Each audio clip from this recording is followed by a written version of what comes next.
So guys, let's begin with a simple question based on motion under gravity. This is really simple question. A body is dropped from top of a tower. It covers distance 7x in the last second of its journey.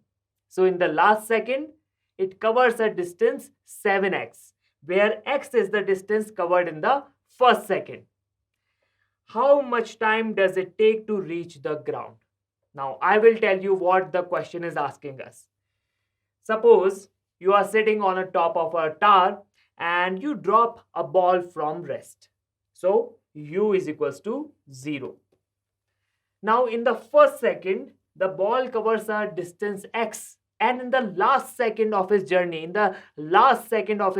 it covers a distance of 7x. This thing is given. What is asked in the question?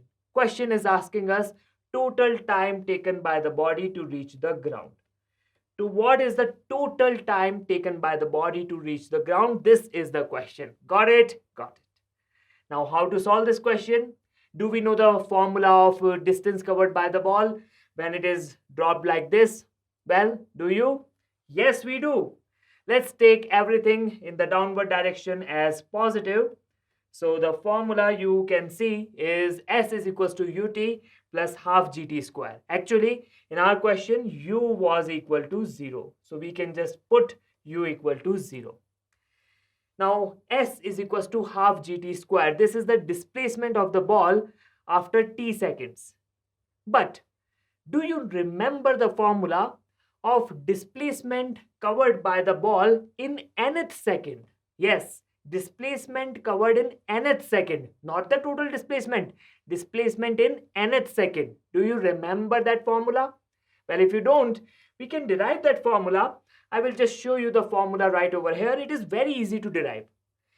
Suppose we want the total displacement till n seconds. So Sn will be equal to u into n plus half g n square. We are taking everything in the downward direction as positive. And total displacement covered by the ball till n minus 1 seconds is Sn minus 1 is equals to u into n minus 1 plus half g n minus 1 whole square. If we subtract them, Sn minus Sn minus 1, this will give us something nice. It is giving us u plus half g 2n minus 1. This is the displacement of the ball in nth second. So we will call it S nth. Nice. So this is how you calculate this displacement. Now, what we will do, we want the displacement in the last second, and it should be equal to 7x. So if you consider the last second, say the last second was the nth second. So 7x will be equal to, u is actually 0. So we just place it 0 and half into g into 2n minus 1. Let's say the total time taken by the ball to reach the ground is n seconds. So this is the displacement in the last second. In the first second, what is the displacement? The displacement is x. And the equation will be, we will just put n equal to 1 over here. U is already 0. So we get half g 2 into 1 minus 1. This is actually equal to 1. Now let's divide these two equations. When we divide them, we can see we are getting 7 is equals to 2n minus 1. And this means we are getting n is equals to 4 seconds. We got the final answer. N is equals to 4 seconds. So if you want to see the final answer, it is right over here. And now let's see the options, and we can say option B, 4 seconds, is the right answer for this question. So let's see this simple question. It is based on simple formulas on one-dimensional motion. A bus starts from rest with constant acceleration of 5 meters per second square. So you can imagine a bus, a big bus, moving with acceleration of 5 meters per second square. Now this starts from rest. So initial velocity of the bus, you can take it to be 0. Only the acceleration you have to consider. At the same time, a car traveling with constant velocity of 50 meter per second overtakes and passes the bus. So there was a car also. The car did not had any acceleration whatsoever. It was, although having some initial velocity, it was 50 meter per second. So at t equal to 0, they were at the same location and the car overtakes the bus. What will happen then? Well, the car will move with constant velocity, but the bus is accelerating. So bus will gain velocity and it will finally overtake the car. So we have to find at what distance will the bus overtake the car. So the question is asking us, find at what distance will the bus overtake the car. This is the question. Now let me again tell you what the question is all about. So here was the bus and here was the car. This situation is at t equal to 0 seconds. Car was moving with constant velocity. U car was equal to 50 meter per second. And acceleration of this car is equal to 0. Acceleration of car is equals to 0. And the bus, it had 0 initial velocity. U bus is equals to 0. But acceleration of bus was present. Acceleration of bus was given to be 5 meter per second square. Okay, so this was the initial situation. Now car will move ahead and let's say after some time the car is at this location. Now if the bus wants to overtake the car, it will gain some velocity, and when the overtaking happens, they both should be at the same location. So finally, when the overtaking event finally happens, then the bus covers the same distance as covered by the car. Now what is the distance covered by the car in, let's say, time t equal to t naught second. At this time t naught second, overtaking event happens. What is the distance covered by the car in this much time? You will say it is very simple. Velocity of the car is constant, so the displacement of the car, we can see it is 50 times t naught. Nice. And about the bus, what do you say is the distance covered by the bus? You will say, well, very simple. S is equals to ut plus half at square. S is equals to ut plus half at square. We know that u is equals to 0 for bus, so this term is 0. And the displacement covered by the bus is simply half at square, and a is nothing but 5.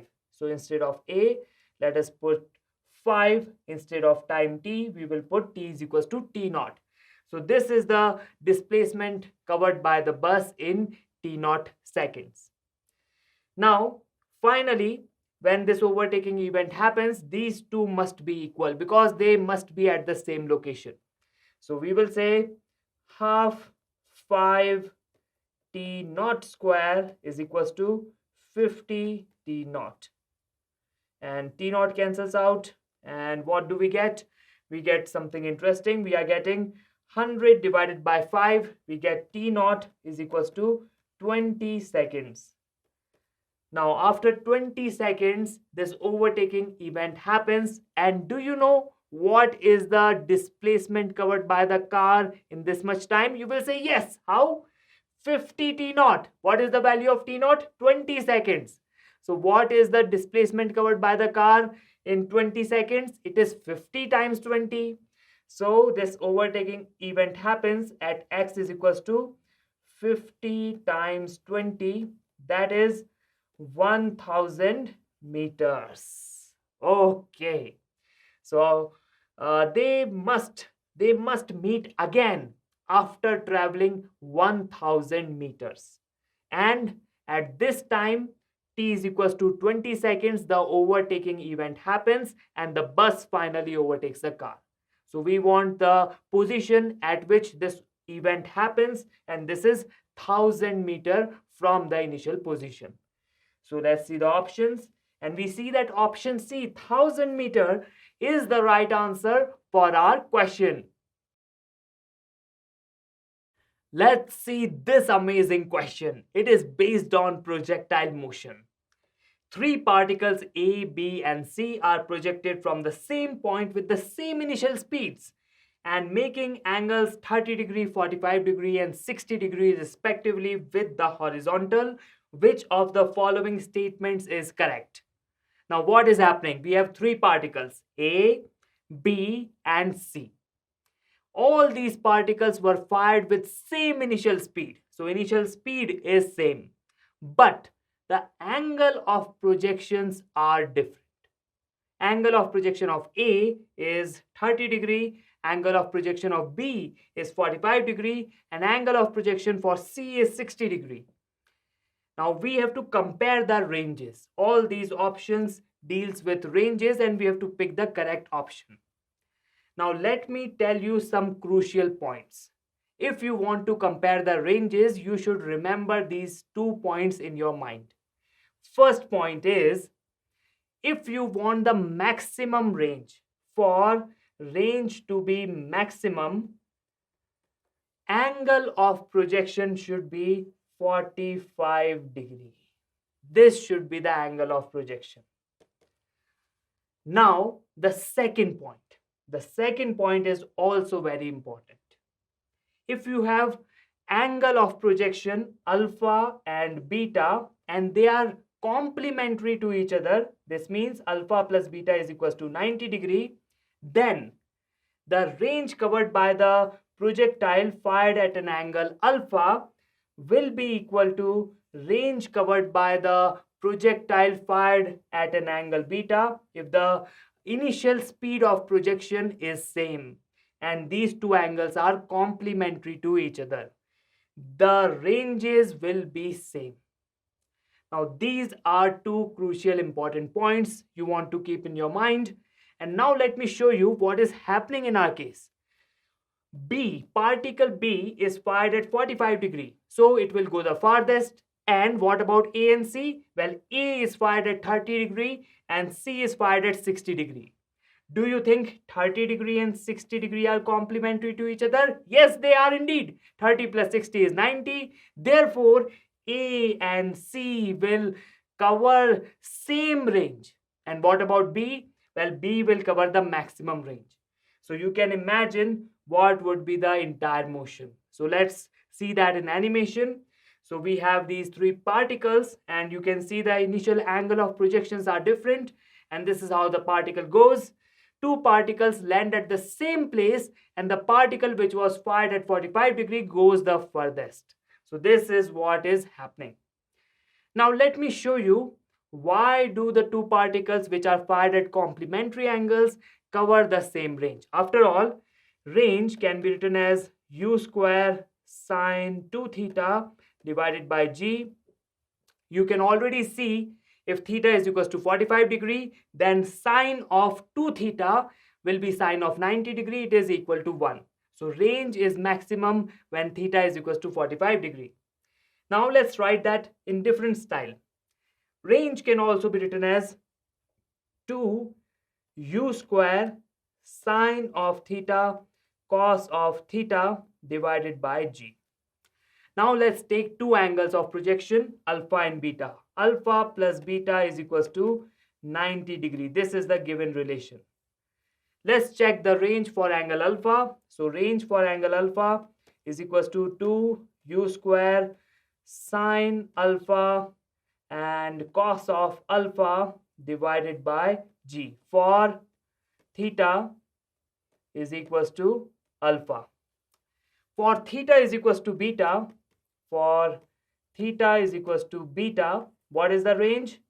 Range will be 2u square. Now, sine of 90 minus alpha is simply cos alpha and cos of 90 minus alpha is sine alpha. And you can see the two ranges are exactly the same. So when the angles are complementary, ranges are same. We just remember that.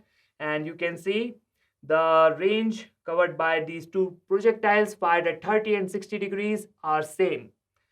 Now let's see the options. And we can see that option B is correct. Ranges of A and C are equal and less than that of B. Indeed, we got it. So option B is the right answer for our question. Let's see this question based on law of reflection. At what angle from the horizontal must we keep the mirror in order to get a vertical reflected ray? How beautiful. The mirror is kept at some angle theta from the horizontal. We have to find what is the value of theta so that our reflected ray is in the vertical direction. The direction of incident ray from the horizontal is given. So, incident ray is making an angle of 30 degree with the horizontal, and we know the direction of reflected ray, it is in the vertical direction. And we have to find what is the angle theta made by the mirror with the horizontal. This is the question. Got the question? Yes. Now, let me tell you something interesting which you already know. You know that angle of incidence is equal to angle of reflection, right? Right. Now, this is the angle of incidence. Angle made by the incident ray with the normal. And normal makes an angle 90 degree from the surface of the mirror. You already know that. Yes? Yes. Now, let's see. This is the angle of incidence. And angle of reflection is this. This is the angle of reflection. As angle of incidence is equal to angle of reflection, R, this angle R is also equal to I. Yes? Yes. Now, what do you think is this angle? What is this angle? This angle is 90 minus R. And what is this angle theta? Well, we can see between vertical and horizontal, the angle is 90 degree. Yes? Yes. So this angle between vertical and horizontal is 90 degree. So this angle theta plus 90 minus R is equals to 90 degree. Hence theta is equal to R. All right. Got it. Now, let's solve the problem. So we will begin by finding what is this yellow angle. What do you think is this angle? You will say, well, this is very simple. We know vertical and horizontal are at 90 degree with each other. Yes? Yes. One angle is 30 degrees, so another angle must be 90 minus 30, it must be 60. So this yellow angle is 60 degrees. Exactly. This yellow angle is 60 degree. And this yellow angle is nothing but I plus R. So we can say I plus R is equals to 60 degree. This means I, we already know, is equal to R. So twice of R is equals to 60 degree. R is equals to 30 degree. Once we get the value of R, we know that theta should also be equal to R. So the angle theta made by the mirror with the horizontal must be equal to 30 degree. Angle theta comes out to be 30 degree. Wow, so simple. What can be simpler than this? We can mark option B 30 degree as the right answer for our question. So let's have a look at this amazing question. This question is based on image formed by plane mirrors. Now we have an amazing tower and there is a mirror placed on the horizontal ground. You can see the mirror begins at point O.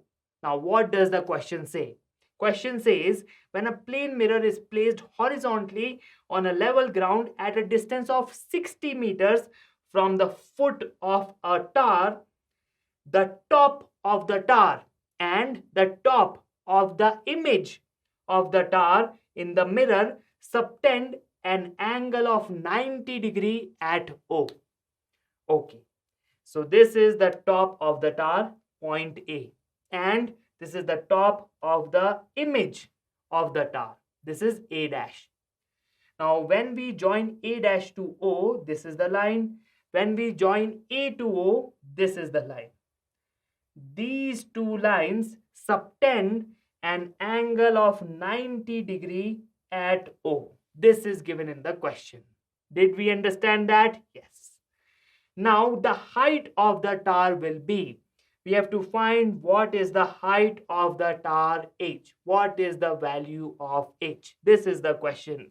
Find the value of H, height of the tower. Understood. Question is understood. How do we solve that? Well, using geometry and using the laws of reflection.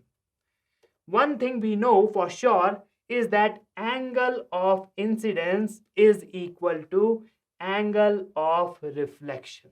We are going to use that. How? Let's imagine this angle to be theta. Okay? Okay.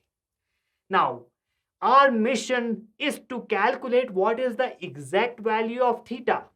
Because if we are able to do that, we can just say that tan of theta will be nothing but h by 60. Tan theta is nothing but h by 60. Okay. If we are able to calculate the value of theta, we will say h is equals to 60 times tan theta. And once we place the value of theta in this equation, we will get the required height. So our mission now is to find theta. Now let's use this thing. I is equal to R. Angle of incidence is equal to angle of reflection. What is the angle of incidence, do you think? You will say, well, this is the incident light ray. It makes an angle of 90 degree minus theta with the normal. Can you see that? Yes. This angle is 90 degree between vertical and horizontal. So this angle of incidence is 90 minus theta. Nice. What will be the angle of reflection? Come on, you can tell me that. You will say equal to the angle of incidence. Okay, what was the angle of incidence? It was 90 degree minus theta. All right. Very good. Now, what do you think is this angle? What is this angle? Oh, you will say, vertical and horizontal are at 90 degree with each other. One angle is 90 minus theta, so other angle must be theta. All right. So this angle we got its value came out to be theta. Now the opposite angle is also theta. Do you agree with that? Yes. So this angle, I will draw it with yellow color. This angle is theta. Okay. Now we can see theta plus theta is equals to 90 degree. It was given in the question. Okay, this 90 degree was given in the question. Theta plus theta is 90. This means 2 theta is equals to 90 degree. Theta comes out to be 45 degrees. Exactly. This angle came out to be theta by our some calculation. You can also get this by saying that this triangle is congruent to this triangle. And then also you can get the angle to be theta. All right. But we have got theta to be 45 degree. Now, let's place the value of 45 degree in this equation. 60 times tan of 45. What is tan of 45? What is tan of 45 degree? Well, this is 1. So 60 times 1 is 60. Height of the tower comes out to be 60 meters. Congratulations. Now let's see the options. Option B, 60 meter is the right answer for this question.